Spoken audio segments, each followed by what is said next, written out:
أنا العبد الذي كسب الذنوب وصدته الأماني أن يتوب.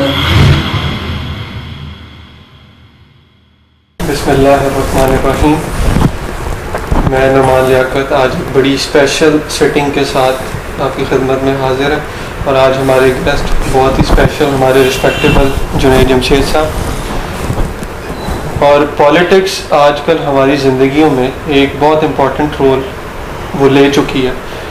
تو آج کی سیٹنگ میں ہم اس چیز پہ فوکس کریں گے کہ اسلام پالیٹکس کے بارے میں کیا کہتا ہے. What Islam says about politics, ہمارے لیے کیا گائیڈ لائنز ہیں. رسول اللہ صلی اللہ علیہ وسلم نے تھرو آؤٹ کنفرنٹیشن کو اوائڈ کیا.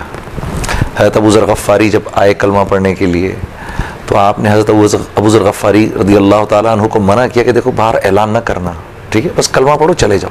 ڈیموکریسی اور اسلام کا کوئی میچ ہے؟ نہیں ہے بالکل، کیونکہ ڈیموکریسی کے اندر آپ لوگوں کا ایک حاکم چننا ہے. ان لوگوں سے پوچھ رہے ہیں جو جاہل ہیں، جو جانتے نہیں، جو اپنا اچھا بھلا نہیں جانتے، آپ ان سے پوچھ رہے ہیں. ہر ایک انسان سے پوچھ رہے ہیں، ٹھیک ہے نا. آپ جاہل سے بھی پوچھ رہے ہیں کہ بھائی یہ بتاؤ کہ تمہارا حاکم کون ہونا چاہیے. جو اپنا اچھا بھلا نہیں جانتا، آپ اس سے پوچھ رہے ہیں کہ ہمارا حاکم کون سا ہونا چاہیے.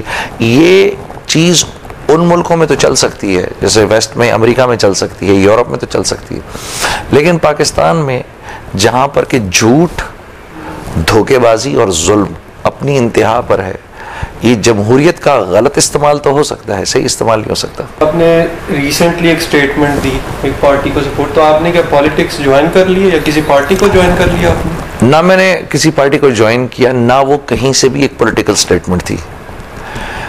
وہ بات یہ تھی کہ عمران خان صاحب جس بات کو کہہ رہے ہیں، میں پرسنلی یہ سمجھتا ہوں کہ وہ اس ہمارے ملک کے فرسودہ سسٹم کے خلاف بات کر رہے ہیں، ٹھیک ہے، جس کے کہ ہم خواب دیکھا کرتے تھے کہ بھئی یہ نظام بدلنا چاہیے، الیکٹورل سسٹم بدلنا چاہیے.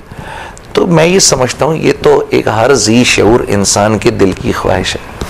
اس وقت کیونکہ ہمارے پولیٹیکل سسٹم میں میاں نواز شریف صاحب اور شہباز شریف صاحب اور ان کی پارٹی جو ہے یہ بینیفیشریز نظر آ رہے ہیں، یہ بینیفیشریز ہیں، اس لیے ہماری توپوں کا رخ ان کی طرف ہے. حالانکہ میں پرسنلی سمجھتا ہوں یہ برے لوگ نہیں ہیں، اچھے لوگ ہیں. لاہور شہر کو دیکھو، پنجاب کے مختلف علاقوں کو دیکھو، یہاں کتنا کام ہوا ہوا ہے، ٹھیک ہے. میاں شہباز شریف صاحب ایک انتہائی انتھک قسم کے چیف منسٹر ہیں، ٹھیک ہے. ایسے آدمی کی ضرورت ہے ہم کو. تو لیکن کیونکہ اس فرسودہ نظام کے بینیفیشریز یہ لوگ ہیں، تو اس وقت لوگ ان کے پیچھے پڑ گئے ہیں. حالانکہ میں پرسنلی سمجھتا ہوں کہ اگر آج اس ملک کو سب سے زیادہ اگر نفع کسی سے مل سکتا ہے تو میاں نواز شریف صاحب کی پارٹی سے مل سکتا ہے. آپ ابھی بھی سمجھتے ہیں؟ میں بھی سمجھتا ہوں. اگر یہ سارے نظام، اگر یہ چاہیں تو یہ سارے نظام کو ٹھیک کر سکتے ہیں، کیونکہ آج حکومت ان کے ہاتھ کے اندر ہے. یہ چاہیں تو اس ملک کے نظام کو ٹھیک کر سکتے ہیں. آپ نے ٹویٹر پہ کہا کہ میں خاموش رہ کے تھک گیا تھا، یہ ٹائم کیوں چوز کیا گیا؟ یہ چوز کیا گیا کہ اب قوم جاگ گئی ہے. رسول اللہ صلی اللہ علیہ وسلم نے پہلے اپنے کمپینینز تیار کیے اور اس کے بعد فتح مکہ مدینہ کی ریاست. تو یہ ایک وائبل سولوشن نہیں تھا. اللہ تعالیٰ نے پی ٹی آئی کو KPK میں گورنمنٹ دی کہ وہ وہاں پر ایک ایسا ماڈل سسٹم لے کے آتے، اس کے بعد پھر ان کا رائٹ تھا وہ آتے. تو ابھی وہاں پر بھی کچھ نہیں ہو رہا اور فیڈرل گورنمنٹ بھی بیٹھ گئی ہے، تو ایٹ دا اینڈ تو لاس پاکستان کو ہو رہا ہے. کبھی نہ کبھی کسی نہ کسی نے تو کھڑے ہو کر اس نظام کے خلاف بات کرنی ہے. دیکھو بات یہ ہے، میرے جسم پہ نکلا ہوا ہے پھوڑا، تو آپ اس پھوڑے پہ دوائی لگا دیں گے تو یہ پھوڑا تو ٹھیک ہو جائے گا، لیکن دوسری جگہ پھوڑا نکل آئے گا. کیوں؟ کہ مسئلہ میری سکن کے پھوڑے کا نہیں ہے، میرے خون کے اندر ایک بیماری ہے، اس بیماری کو ٹھیک کرنا ضروری ہے. تو ایک آدمی سسٹم کے خلاف کھڑا ہو رہا ہے، یہ زیادہ بڑا کاز ہے بجائے اس کے کہ ایک صوبے کو رن کرنا. میں تو کہتا ہوں یہ پورا ملک بھی آدمی رن کر رہا ہو اور اس کا سسٹم خراب چل رہا ہو کہ نہیں میں نے سسٹم کے خلاف کھڑا ہوں، تو یہ اس سے بھی بڑا کاز ہے. اچھا، پالیٹکس ہمارے یہاں ایک بڑی ڈرٹی گیم ہو گئی ہے. آپ نے ایک سٹیٹمنٹ دی جس پر لوگوں نے ہم تک جو فیڈ بیک پہنچا بہت اس کو اپریشیٹ کیا. آپ نے 6 کوالٹیز کی بات کی، آج تک نہیں کسی نے کہا. آپ نے کہا مجھے ذوالفقار علی بھٹو کی بہادری مل جائے، بے نظیر کا ٹوٹو ایٹیٹیوڈ مل جائے، الطاف حسین صاحب کی قربانی مل جائے، آصف زرداری صاحب کے اخلاق مل جائے. شہباز شریف صاحب کی انتھک محنت مل رہی ہے اور عمران خان صاحب کا یقین مل رہا ہے. اس کا بیک گراؤنڈ کیا تھا؟ نئے پاکستان کے ریگارڈنگ آپ کا کانسیپٹ کیا ہے؟ کس طرح کا ہوگا نیا پاکستان؟ اب مجھے تو پتا نہیں کہ نیا پاکستان ہے کیا, مجھے تو کوئی آئیڈیا نہیں ہے. ہمیں تو فیمس سلوگن ہے نا, ہمیں پرانا پاکستان مل جائے. میں تو چاہتا ہوں مجھے پرانا پاکستان مل جائے یار, جس میں قتل و غارت تھوڑی کم تھی ذرا اس کے اندر, تھی نہیں سرے سے. ٹھیک ہے نا, دنیا جہان کے لوگ اس ملک میں آیا کرتے تھے.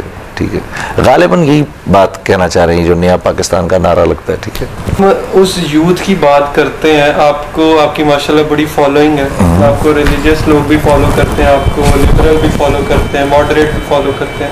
تو کچھ لوگوں کی کنسرنز ہیں کہ وہ بھی چینج چاہتے ہیں, لیکن وہ جب ان پروٹیسٹ کے اندر گانا بجانا دیکھ رہے ہیں, وہ ہر پروٹیسٹ کا حصہ بنتا جا رہا ہے, ہر کوئی کر رہا ہے, وہ پھر لڑکیوں کے انٹرمنگلنگ دیکھتے ہیں, وہ تھوڑے سے کنفیوز ہیں. وہ کیا کریں اس سچویشن کے اندر؟ آپ ہر معاملہ طارق جمیل صاحب سے, مفتی تقی صاحب سے مشورہ کرتے ہیں. بالکل. تو اس اوپینین پہ بھی مشورہ کیا گیا تھا, ان کی رائے آپ کے ساتھ؟ پالیٹکس اب ہمارے یہاں جتنا برا اسے سمجھا جاتا ہے, آپ کی بڑی رسپیکٹ ہے لوگوں کے دلوں میں, کیوں ضرورت یہ پیش آئی؟ اب آپ نے جیسی اسٹیٹمنٹ دی, طرح طرح کے لوگوں نے, کچھ لوگوں نے کہا کپڑے بیچنے سے عزت نہیں ملتی, یہ نہیں ہوتا, بلا بلا بلا. تو آپ کو خیال نہیں کہ لوگ میرے پہ بھی انگلیاں اٹھائیں گے؟ مجھے 100% پتا تھا لوگ میرے پہ انگلیاں اٹھائیں گے. آپ کو کافی دیر سے ہم سن بھی رہے ہیں, دیکھ بھی رہے ہیں. جنید جمشید صاحب کو کبھی روتے ہوئے نہیں دیکھا, لیکن آپ نے وہ ریسنٹ پروگرام میں جب آپ نے دل دل پاکستان پڑھا تو آپ رو پڑے, آپ سے کنٹرول نہیں ہوا یار بس ملک سے محبت ہے, کیا کہیں. آپ نے کہا کہ آپ ایک اور نیشنل اینتھم کرنا چاہتے ہیں. ہاں میں کرنا چاہتا ہوں, نیشنل اینتھم نہیں, ایک نیشنل سانگ کرنا چاہتا ہوں. میں کرنا چاہتا ہوں. سنگنگ میں دوبارہ جا رہے ہیں؟ نہیں, سنگنگ میں دوبارہ نہیں جا رہا. یہ سنگنگ تو میں کبھی بھی نہیں کروں گا. ہمارا لاسٹ کوشچن, ایک ایکسکلوسیو میسج جو پاکستانی نیشن کو اس پلیٹ فارم کے ذریعے دینا چاہتے ہیں. کرنٹ سچویشن بھی ہے, ہمارے نیبرز ہمارے ساتھ کیا کر رہے ہیں, حالات ہمارے اوپر سیلاب, ایک کامن مین اس کے اندر کیا کرے, کیا رول پلے کرے اپنی نیشن کے لیے, اپنے دین کے لیے؟ میں تو یہ کہوں گا, ان اللہ لا یغیر ما بقوم حتی یغیر ما بانفسہم. خدا نے آج تک اس قوم کی حالت نہیں بدلی, نہ ہو خیال جس کو آپ اپنی حالت کے بدلنے کا.